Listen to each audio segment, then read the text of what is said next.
Je suis retournée dans les ruines de ma maison pour voir s'il y avait un survivant, un rescapé qui aurait réussi à fuir et qui serait revenu. Mais quand je suis arrivée, j'ai trouvé notre chat et notre chien morts qui gisaient sur le cadavre de ma maman.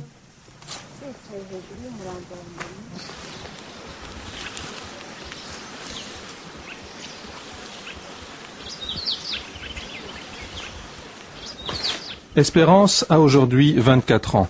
Elle est la seule survivante des 60 membres de sa famille tués lors du génocide des Tutsis au Rwanda. Ce sont ses voisins Hutus qui ont assassiné tous les siens. Comment soigner ma souffrance? Tout ici me rappelle cette tragédie. Les images du passé me reviennent sans arrêt. Je fais tout mon possible pour garder le moral. Mais les autorités protègent les tueurs. Eux, ce sont leurs enfants. Si j'en avais la force, je vous jure que je me vengerais. Entre avril et juillet 1994, les extrémistes Hutus au pouvoir, appuyés par des milices, exterminent la minorité Tutsi. Résultat, près d'1 million de morts, sans que le monde ne bronche.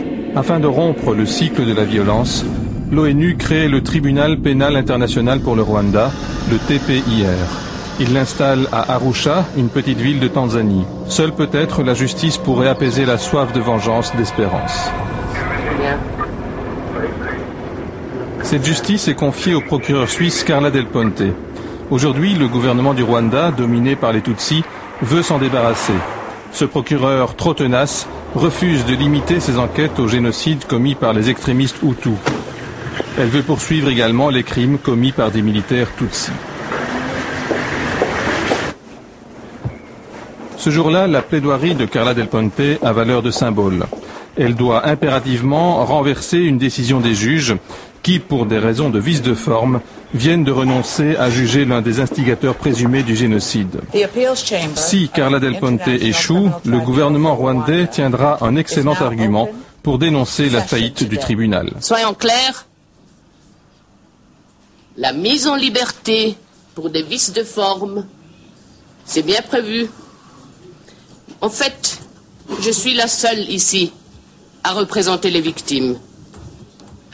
Et en leur nom, je vous demande que le procureur puisse procéder contre Barayagwiza, qui est accusé de génocide et de crimes contre l'humanité.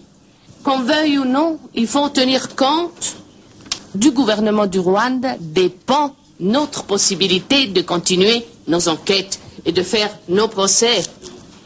Ou bien Barayagwiza pourra être jugé par ce tribunal, autrement, je crains, comme on dit aussi bien en italien, possiamo chiudere la baracca, on peut fermer la porte. Carla Del Ponte a gagné sur ce coup-là, mais le bras de fer persiste et même s'amplifie avec Kigali. Après le génocide commis sur les Tutsis, 30 000 Hutus ont été à leur tour massacrés par des soldats Tutsis de l'armée populaire du Rwanda dans des actes de vengeance. Leur chef militaire pourrait un jour se retrouver dans la ligne de mire de Carla Del Ponte, inacceptable pour le pouvoir rwandais.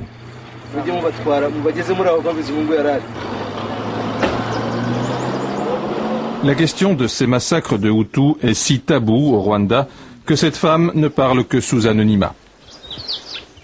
Je souhaiterais que la justice soit faite.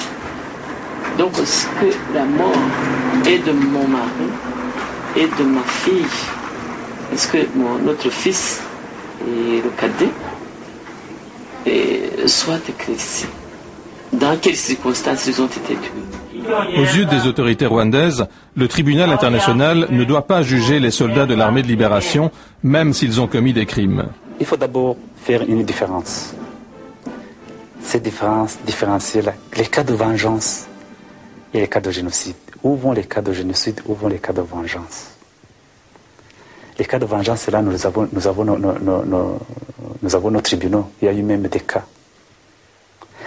Aussi, ne pas mettre sur le même pied d'égalité celui qui a arrêté le génocide et celui qui a et celui qui a planifié, qui a commis le génocide.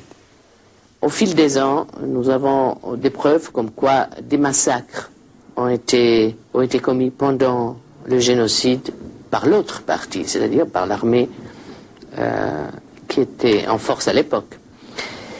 Et naturellement, maintenant qu'on arrive à la fin de nos enquêtes, fin 2004, en tant que procureur, je ne peux pas brûler ces preuves, mais, et ça fait déjà plus qu'une année, j'ai ouvert des enquêtes, et cela apparemment dérange. Pour mieux démolir le tribunal, le gouvernement du Rwanda dénonce ses réelles faiblesses, et d'abord celle de mettre en danger la vie des témoins. Un inspecteur camerounais du tribunal et son homologue venu de New Delhi enquêtent sur le génocide des Tutsis. Ici, dans l'église de Gikomero, plus de 2000 personnes ont été exterminées le 12 avril 1994 par des extrémistes hutus. Les enquêteurs veulent prouver que c'est le ministre de l'Éducation de l'époque qui a dirigé le massacre.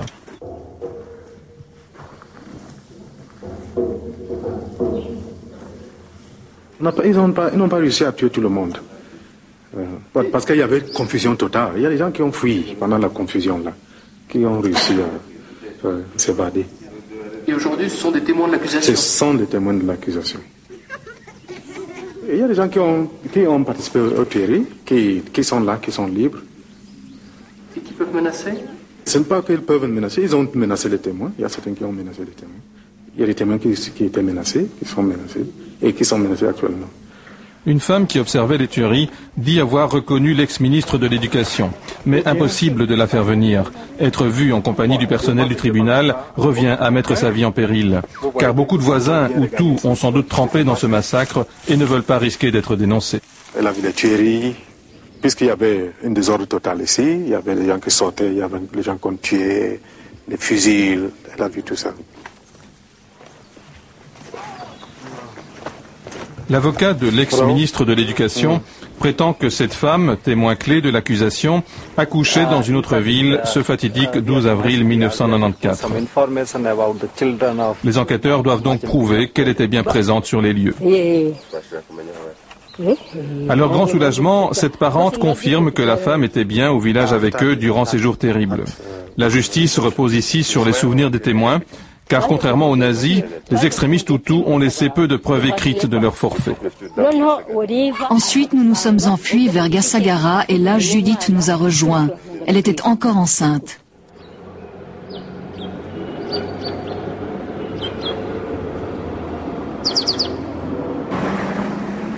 Dans les collines rwandaises, une voiture du tribunal suscite toutes les rumeurs et toutes les peurs. Qui va parler? Qui sera le prochain accusé? Les enquêteurs sont parfaitement conscients qu'ils mettent en danger les gens qui osent se confier à eux. Ce témoin potentiel a accepté de rencontrer discrètement les enquêteurs du tribunal, mais loin de son village. Vous avez vu Kamuanda? Cette femme hésite à se rendre au tribunal d'Arusha.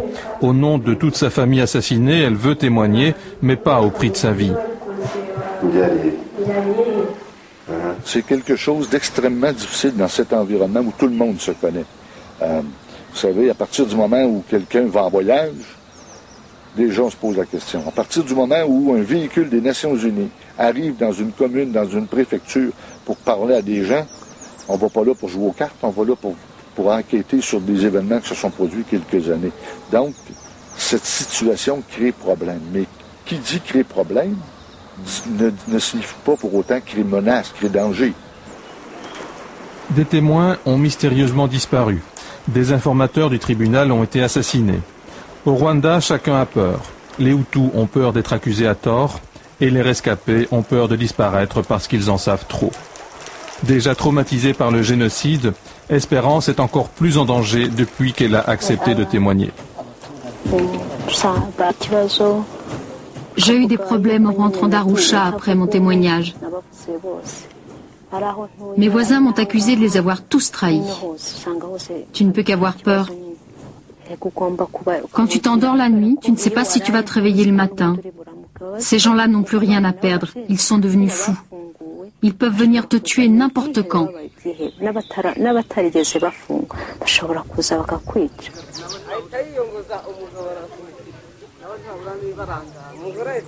Agacé par des enquêtes devenues trop dérangeantes, le gouvernement rwandais fait porter au seul tribunal la responsabilité de la protection des témoins.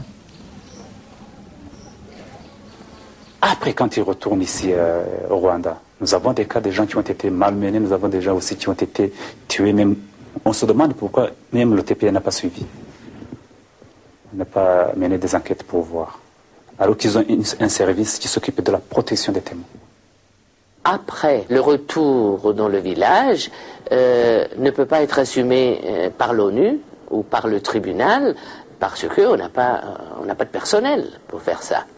Donc, ce qui est très important, c'est le contact du tribunal, de l'unité de la protection des témoins avec le gouvernement rwandais qui assure la protection des témoins. Immaculée a dû fuir sa colline tant les menaces de mort sont précises depuis qu'elle a osé témoigner.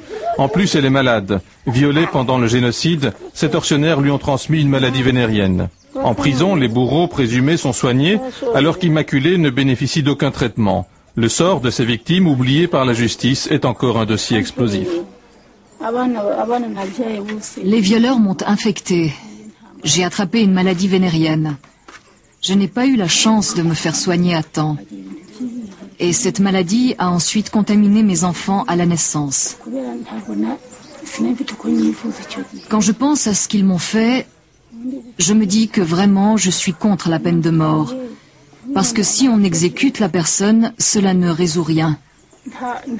C'est presque une chance. C'est une mort sans souffrance. Je préfère qu'on laisse la personne en réclusion à vie. Moi, personnellement, si j'étais morte, je serais tranquille. Je n'aurais plus à souffrir comme aujourd'hui.